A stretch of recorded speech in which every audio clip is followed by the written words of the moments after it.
सिक्किम में घटे एक दुखद हादसे में सेना के 16 जवानों की मृत्यु हो गई है, जबकि कई जवान घायल भी हैं। फिर एक बार सेना के जवानों के साथ घटी दुर्घटना की खबर सामने आई है। सिक्किम के जैमा में आज आर्मी का ट्रक खाई में गिर गया, जिसमें 16 जवानों की मृत्यु हो गई है, जबकि 4 घायल हैं। आर्मी द्वारा मामले पर बताया गया कि वाहन एक तीखे मोड़ पर फिसल गया और सीधे खाई में जा गिरा। इस वाहन के साथ आर्मी की 2 वैन और थी। तीनों वाहन सुबह चटन से गंथु के लिए निकले थे। सेना की रेस्क्यू टीम ने 4 घायल जवानों को एयरलिफ्ट किया है। वहीं कड़ी मशक्कत के बाद जवानों के शवों को भी बरामद किया गया। राष्ट्रपति द्रौपदी मुर्मू और प्रधानमंत्री नरेंद्र मोदी ने इस हादसे पर दुख जताया है और घायलों के जल्द ठीक होने की कामना की है। पीएम ने जान गंवाने वाले जवानों के परिवार को प्रधानमंत्री राहत कोष से 2-2 लाख रुपए और घायलों को 50-50 हजार रुपए देने की घोषणा की है। रक्षा मंत्री राजनाथ सिंह ने भी हादसे पर दुख जताया। उन्होंने लिखा, उत्तरी सिक्किम में सड़क दुर्घटना में भारतीय सेना के जवानों की जान जाने से बहुत दुखी हूँ। देश उनकी सेवा और प्रतिबद्धता के लिए उनके प्रति कृतज्ञ है। मृतक जवानों के परिवारों को मेरी संवेदनाएं। घायल जवानों के जल्द ठीक होने की कामना करता हूँ।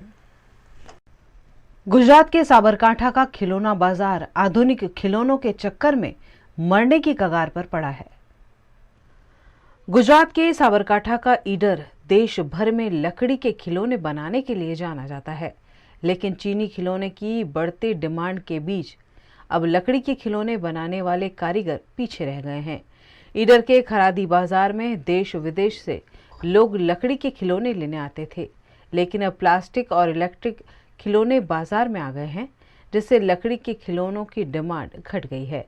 धीरे धीरे ईडर का खिलौना बाजार खत्म होने की कगार पर पहुंच गया है। यहाँ कहीं कहीं आज भी रंग बिरंगे, आकर्षक और बेहद सुंदर, देखते ही खरीदने के लिए मन ललचा जाए ऐसे खिलौने और वस्तुएं बनाई जाती है। एक वक्त था जब 300 से ज्यादा कारीगर यहाँ लकड़ी के खिलौने बनाते थे, लेकिन अब सिर्फ 3 से 4 ही कारीगर बचे हैं।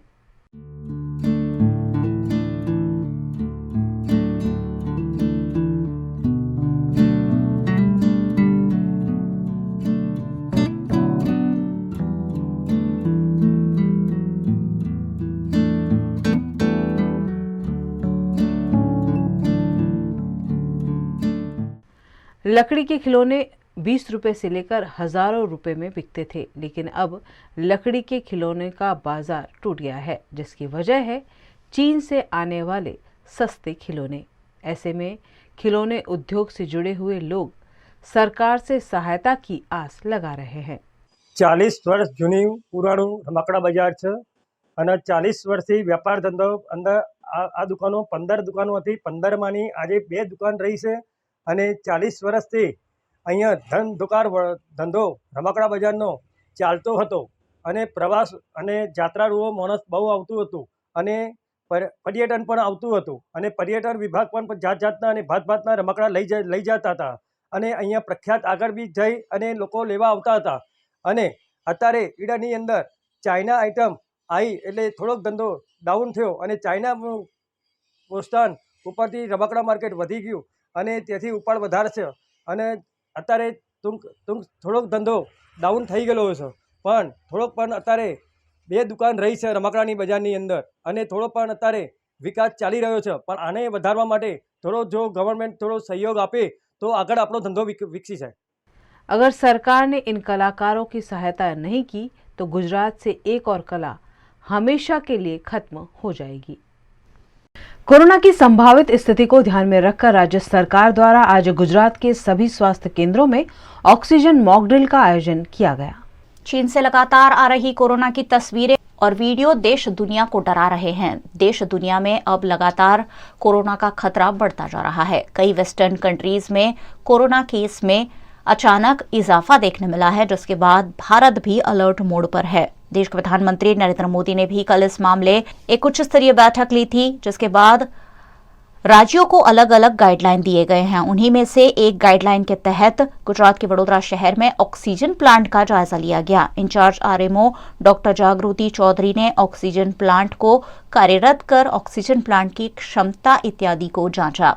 सरकार के आदेश अनुसार ऑक्सीजन प्लांट समेत की सुविधाओं को चाक चौबंद किया जा रहा है ताकि आने वाले कोरोना के संभावित खतरे से निपटा जा सके। प्लान तो पहले से लगा था कि पर अभी ऐसा है कि शायद कोरोना के पेशेंट बढ़ सकते हैं, तो सरकार का ऐसा गाइडलाइन है कि आज फ्राइडे को ऑक्सीजन की मॉक ड्रिल करके सब तैयारी की रूप ये करना है। हमारे पास एसएसजी हॉस्पिटल में 20,000 की 2 ऑक्सीजन लिक्विड टैंक है प्लस 7 ऑक्सीजन प्लांट है, तो oxygen tank is enough for all patient. पर आज बट ये जो 7 प्लांट है वो भी ज़रूरत पड़ने से चालू कर सकते हैं, तो इसी भाग से आज 9 बजे से हमने सब प्लांट चालू कर दिए हैं। दुनिया के कई देशों में कोरोना संक्रमण फिर एक बार बढ़ा है। केंद्र सरकार ने भी राज्यों को अलर्ट रहने के निर्देश दिए हैं। राज्य सरकार द्वारा कोरोना की संभावित स्थिति को ध्यान में रखकर तैयारियां शुरू करने के आदेश दे दिए गए हैं। इसी के तहत वडोदरा के गोत्री हॉस्पिटल में भी ऑक्सीजन मॉक ड्रिल का आयोजन किया गया। गोत्री हॉस्पिटल में 13,000 लीटर से ज्यादा मेडिकल ऑक्सीजन प्रति मिनट उत्पादन किया जा सके ऐसे 7 ऑक्सीजन प्लांट फिलहाल गोत्री हॉस्पिटल में कार्यरत है। हमारे हॉस्पिटल में कोरोना के लास्ट वेव के बाद से ही ऑक्सीजन की पूरी तैयारी की ही गई है। पहले भी चालू थी और अभी भी चालू है, जिसके अंतर्गत हम लोग मॉक ड्रिल करते हैं। मॉक ड्रिल यानी ऑक्सीजन पीएसए प्लांट से चालू करना, लिक्विड ऑक्सीजन टैंक से चालू करना और हमारे सिलेंडर्स की भी भरपाई है कि नहीं वो देखना। हम प्लांट्स चालू करते हैं, उसका ऑक्सीजन एकदम एंड पॉइंट तक पेशेंट की तरफ पहुंच रहा है कि नहीं, प्रॉपर प्रेशर की मात्रा है कि नहीं, वो सारा मेजर किया जाता है, क्योंकि ये प्रिपेयर्डनेस बहुत ज़रूरी है। कभी भी ये कोविड का महामारी फिर से शुरू हो सकता है और अभी जब से सरकार से हमें लेटर मिला है कि हमें पूरी तरह से फिर से प्रिपेयर्डनेस करना है हमारे बाकी सारे नेबरिंग कंट्रीज़ को देखते हुए जहाँ पे ये प्रॉब्लम फिर से चालू हुआ है कोविड का, तो आज हमने फिर से वो मॉक ड्रिल किया है, जिसके अंतर्गत हमने सारे ऑक्सीजन प्लांट्स चालू किए हैं, पीएसए प्लांट चालू कर दिए हैं, उसका प्रेशर मेजर किया जा रहा है, उसकी प्योरिटी मेजर की जा रही है और लगभग 6-8 घंटे तक हम ये मॉक ड्रिल चलाएँगे और देखेंगे कि एंड पॉइंट तक ऑक्सीजन जहाँ पर पेशेंट को डिलीवर होता है वहाँ तक पेशेंट को ठीक मात्रा में, ठीक प्योरिटी में और ठीक प्रेशर में ऑक्सीजन मिल रहा है कि नहीं। एंड ये लगातार जो कंटिन्यूसली हम घंटों चलाते हैं उसमें ये देखा जाता है कि ऑक्सीजन की कोई कमी नहीं होनी चाहिए और पूरी मात्रा में अवेलेबल रहे।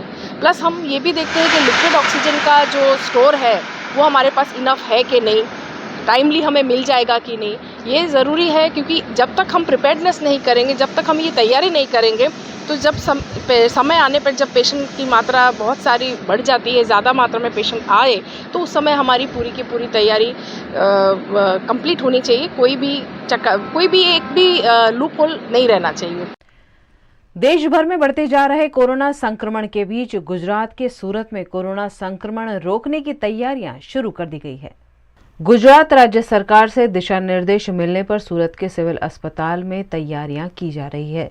सूरत के नए सिविल अस्पताल में 250 वेंटिलेटर तैयार रखने की सूचना दी गई है। नए सिविल अस्पताल में कोविड वार्ड तैयार किया जा रहा है। यहां वेंटिलेटर शुरू कर जांच की जा रही है ताकि कोरोना संक्रमण बढ़ने की स्थिति में इन्हें इस्तेमाल किया जा सके। कोरोना की दहशत के बीच सूरत में वैक्सीनेशन में बढ़ोतरी हुई है। बूस्टर डोज लेने के लिए वैक्सीनेशन सेंटर पर लोगों की कतारें लग गई है। सैकड़ों की संख्या में रोजाना लोग वैक्सीन का तीसरा डोज ले रहे हैं ताकि कोरोना संक्रमण से बचा जा सके। सूरत की म्युनिसिपल कमिश्नर शालिनी अग्रवाल ने इस मामले अपनी प्रतिक्रिया दी है। ભારત સરકાર और गुजरात सरकार की कोविड की गाइडलाइंस के मुताबिक સુરત મહાનગરપાલિકા તરફથી તમામ પ્રકારની કામગીરી કરવામાં આવી રહી છે।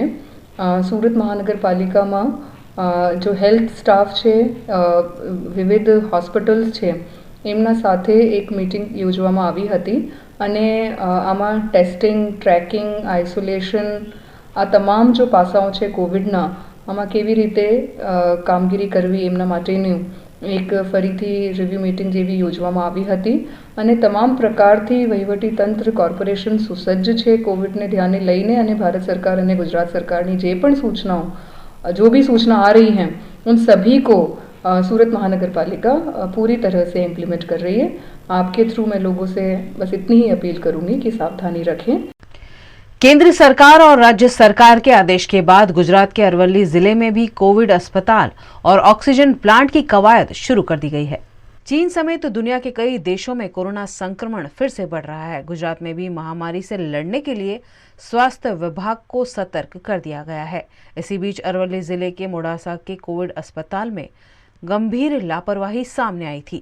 यहां ऑक्सीजन प्लांट कई दिनों से धूल खा रहा है। इस खबर के असर के भागरूप मोडासा की कोविड अस्पताल की सफाई शुरू कर दी गई है। वहीं ऑक्सीजन प्लांट को फिर से कार्यरत करने की कवायद भी स्वास्थ्य विभाग ने शुरू कर दी है। खाते सार्वजनिक હોસ્પિટલમાં ઓક્સિજન પ્લાન્ટની મોકડ્રીલ કરવામાં આવેલ છે તથા કોવિડ-19 સંબંધિત જરૂરી કામગીરી પૂર્વ તૈયારી 5મી વેવના અનુસંધાનમાં ચાલુ કરી દેવામાં આવેલી છે। આ ઓક્સિજન પ્લાન્ટ છે 200 લિટર પર મિનિટની કેપેસિટી ધરાવતો છે। ભૂતકાળમાં અનેક દર્દીઓ સાર્વજનિક હોસ્પિટલ મોડાસા ખાતે આરોગ્યની સુવિધાઓ તથા કોવિડ-19 સંબંધિત સુવિધાઓનો લાભ લીધો છે અને સારવાર મેળવેલી છે અને આગામી સમયમાં પણ જેમ જરૂર જણાશે એ મુજબ આગળની કાર્યવાહી કરવામાં આવશે। આજરોજ સરકારશ્રીની સૂચના અનુસાર તથા અરવલ્લી જિલ્લામાં માન્ય કલેક્ટર સાહેબશ્રી, CDMO સાહેબ અને મુખ્ય જિલ્લા આરોગ્ય અધિકારી સાહેબશ્રીની સૂચના અનુસાર આજરોજ મોક ડ્રીલ ઓક્સિજન પ્લાન્ટનું મોક ડ્રીલ કરવામાં આવ્યું છે તથા હોસ્પિટલને ડેઝિગ્નેટેડ હોસ્પિટલ તરીકે માન્યતા આપી આજરોજ અરવલ્લી જિલ્લામાં કોવિડ હોસ્પિટલ શરૂ કરવામાં આવી છે, જેના અંતર્ગત તમામ સાધનો, વેન્ટિલેટર, કાર્ડિયાક મોનિટર વગેરેની સુવિધાઓ સાથે અહીં બેડની વ્યવસ્થા ઊભી કરવામાં આવી છે।